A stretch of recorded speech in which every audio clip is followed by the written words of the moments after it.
జమ్మూ కాశ్మీర్లోని పహల్గాంలో ఉగ్రవాదుల చేతుల్లో మృతి చెందిన వారికి సంతాపం ప్రకటిస్తూ తెలుగుదేశం పార్టీ నాయకులు శుక్రవారం సాయంత్రం గోదావరిఖని చౌరస్తాలో కొవ్వొత్తులతో నివాళులర్పించారు.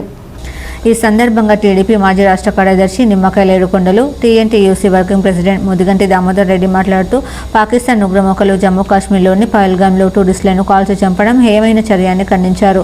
అమాయకులను పొట్టన పెట్టుకున్న ఉగ్రవాదులను గుర్తించి కేంద్ర ప్రభుత్వం కఠినంగా శిక్షించాలని కోరారు. ఉగ్రవాదాన్ని రూపుమాపడానికి రాజకీయ పార్టీలు, ప్రజాస్వామ్యవాదులంతా ఏకతాటిపైకి రావాలని కోరారు. జమ్మూ కాశ్మీర్లో ఉగ్రవాదులు 30 మందిని విషోపచారితంగా కాల్చి చంపటం దుఃఖకరము. ఈరోజు ఆ యొక్క మన హిందువు కులైనటువంటి వారిని చూసి మరీ కాల్చి చంపడం అనేది ఎంతో దుర్మార్గము. కనుక పహల్గాం గ్రామంలో మరణించినటువంటి వారికి ఘనంగా నివాళులర్పిస్తూ ఉన్నాం. ఈ రోజున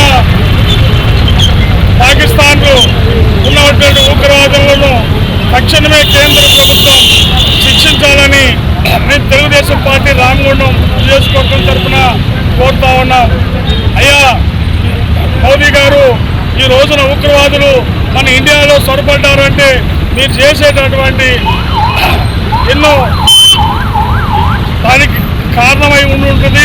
కనుక తక్షణమే వారిని శిక్షించాలని చెప్పి మేము కోరుకుంటా ఉన్నాం.